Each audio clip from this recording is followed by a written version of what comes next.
Alright, hello there, Kyle Massa with you here from the Wildcard MTG show, and today on the show we are talking about Heliod, the Sun Crowned. So let's get into it, here we go. Alright, so there you can see Heliod right on the screen. So this is one of the gods, of course, from Theros Beyond Death.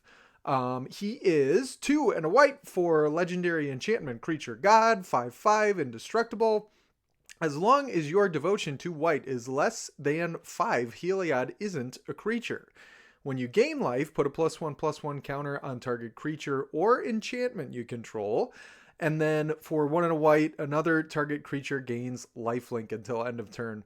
So he's a pretty cool commander for a number of reasons, right? Number one, he's only 3 mana, way above rate as a 5/5 for 3 mana. Of course, you do need to get that devotion up to 5 or more before he actually becomes a creature.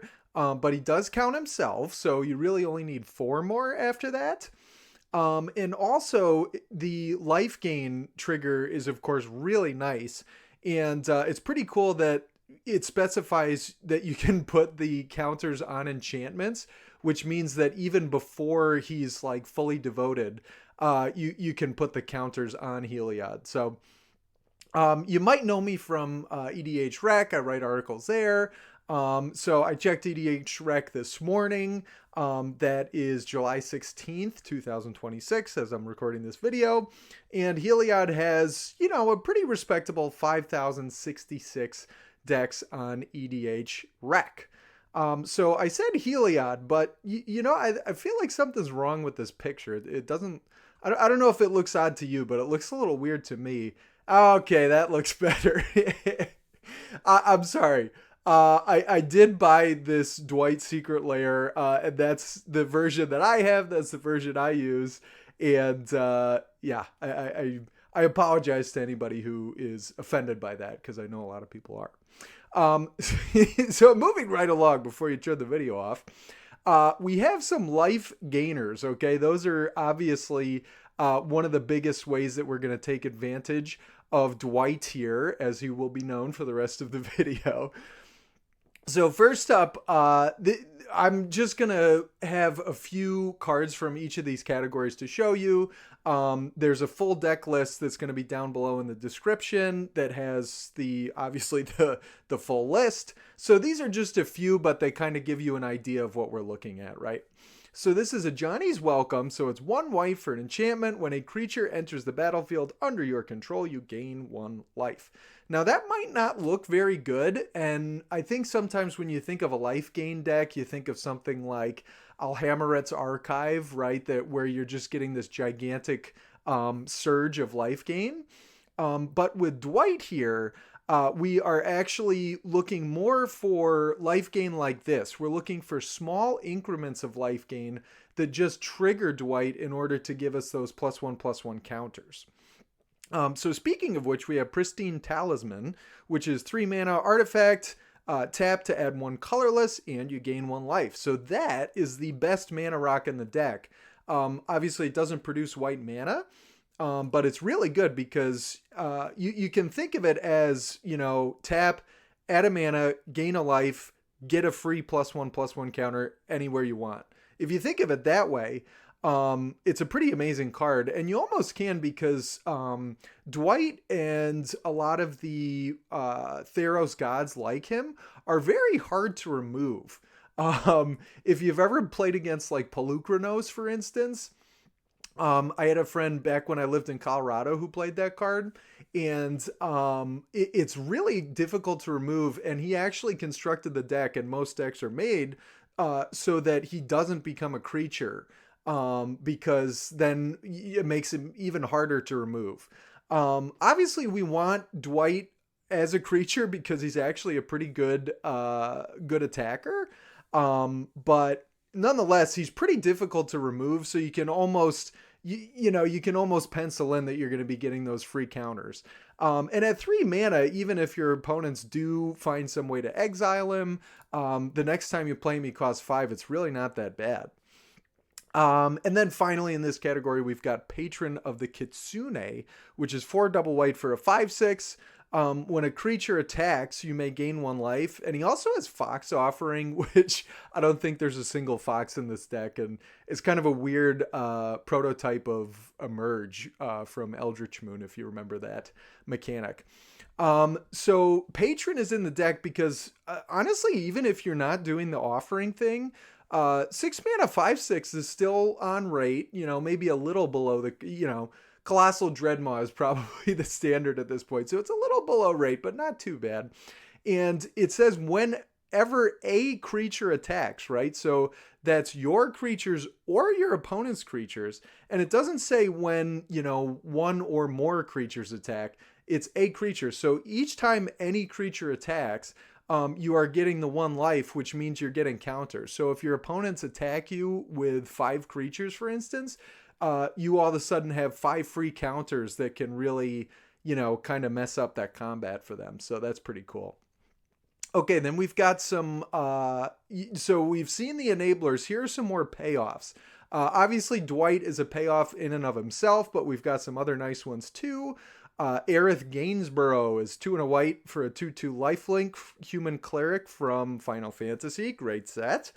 And whenever you gain life, you put a counter on Aerith. And when she dies, you put X counters on each legendary creature you control, where X is the number of counters that she had, right? So note that it's each legend. So that's kind of ridiculous because you can pretty reliably dump a bunch of counters on her. She has lifelink herself, right? So she triggers Dwight in addition to triggering herself with the life gain. And then, even if she dies, you get to dump a bunch of counters out on Dwight and any other legends you have. So really potent card there. We also have Minwoo White Mage, also from Final Fantasy. This is 3 double white for a 3/3 Vigilance lifelink human cleric.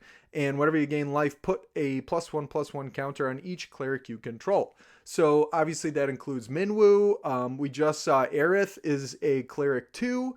And then a lot of the classic Soul Sisters, which we have in the deck, which are like Soul Warden and I forget the other one, but they happen to be clerics as well. There are just a lot of clerics floating around in this list and in the color white in general in Magic.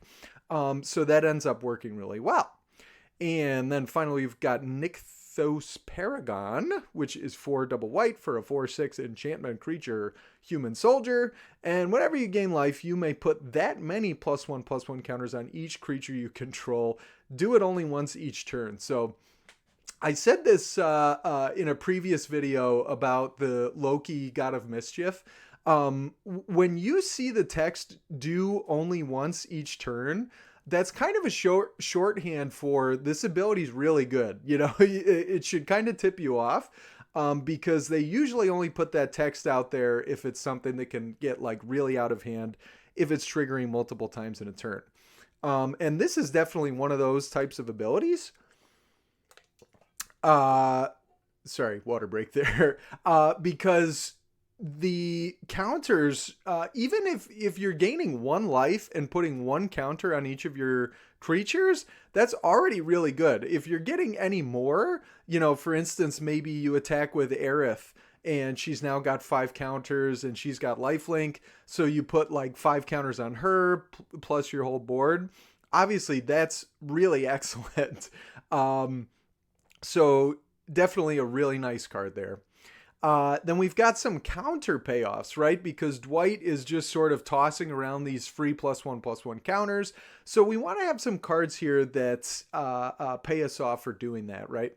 So we've got Dusk Legion Duelist, which is 2 and a blue for a 2/2 Vigilance Vampire Soldier. Not a cleric, sadly, but they can't all be. And whatever 1 or more +1/+1 counters are put on Dusk Legion Duelist, you draw a card. And again, triggers only once each turn.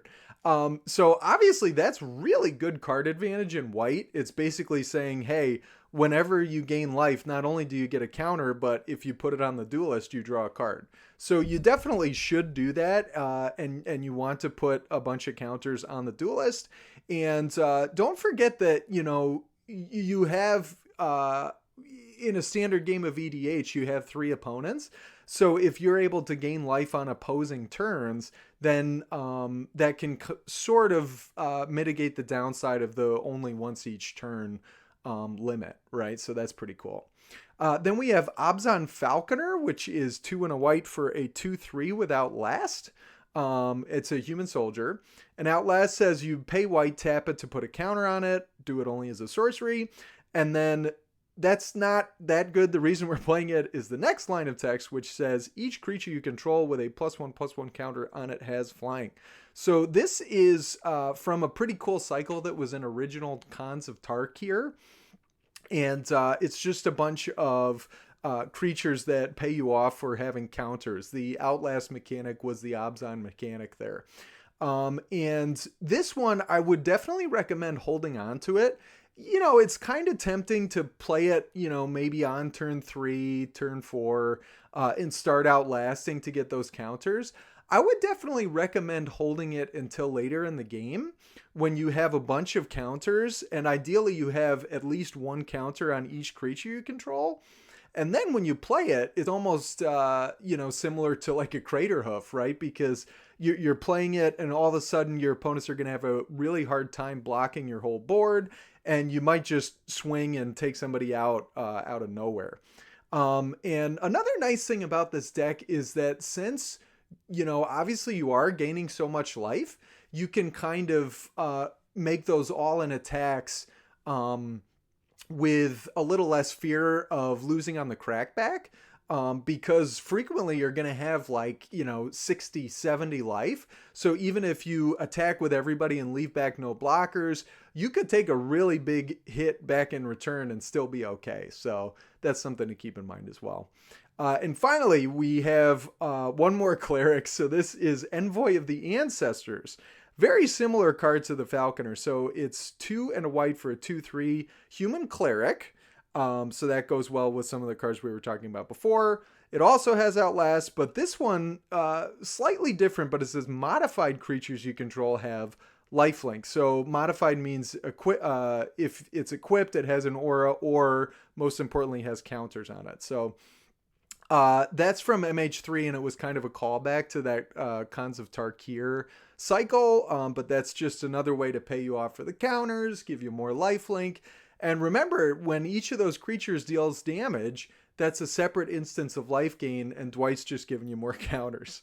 And then finally, we've got some devotion builders, because like I said, some Theros god decks might not actually want their gods to be, incarnate on the plane, but we do. So with this deck, these are just some cards that are in there to build up your devotion to white. So first we have Linden, the Steadfast Queen from Throne of Eldraine, and she is white for a 3/3 human noble with vigilance, and whenever a white creature you control attacks, you gain 1 life. So again, similar to the Patron, that is not, it's per white creature you control attacking. So if you've attacked with 3 white creatures, you get 3 separate instances of life gain. That means 3 +1/+1 counters. So that's an excellent card there. We've also got Banalish Marshal, and he is again white for a 3/3 human knight. Other creatures you control get +1/+1. Anthem effects I think have gotten power crept a little bit. So this card in and of itself is not that good. And in fact, if he was 2 and a white for the same card, I probably wouldn't play him in the deck, strange as that is to say. But the reason that we're playing him is, again, just for that triple white, because if you have Banalish Marshal and Dwight on the battlefield, that's 4 devotion with 2 cards right there. So all you need is any other white card with a white pip, and all of a sudden you're up to 5 devotion. And then finally, I couldn't find another card with a triple white cost. Yeah, I'm sure there are others, but I just didn't have any in my collection. But I did want to highlight the Wind Crystal. So this is 2 double white for a legendary artifact, again from Final Fantasy. White spells you cast cost 1 less to cast. If you would gain life, you gain twice that much life instead, and then it's 4 double white, tap, creatures you control gain flying and lifelink until end of turn. So this does a lot. It gives you two sources of devotion. It reduces, like, it basically acts as a mana rock. It gives you extra life gain. And you note that that is a replacement effect, which are confusing. I find them very confusing. But basically, it doesn't mean that you get like 2 life gain triggers. It doesn't double the trigger. Instead, it just sees the trigger and multiplies it by 2, basically. So it's not like, for example, if you attack with Linden by yourself, gain 1 life. It's not like you would get 2 counters off that. Instead, you would still just get the 1 counter from Dwight, but you'd be gaining 2 life instead of 1. So just keep that in mind. And then, of course, finally, giving your whole team flying and lifelink is just going to end a lot of games. Okay, so that is Dwight Schrute Hayking, aka Heliod the Sun Crowned. You can find the deck list below in the description. And you can also find these cards on Mana Pool. I have an affiliate code with them down below. That's where I got many of the cards for this deck. So you can get them too. And if you could use that code, I would really appreciate it. You can find my articles on edhrec.com. You can support this channel and you can support me directly on Substack. That's also down below. If you would, you could subscribe to this channel if you want to see more videos like this in the future. And, speaking of the future, what do you want to see next? Is there some odd commander that you want to see? Some other secret lair silliness that we might check out a deck tech for? Let me know, and I will try to make it for you. So anyway, this is Wildcard. I am Kyle. Thanks so much for joining, and I will see you next time. Bye-bye.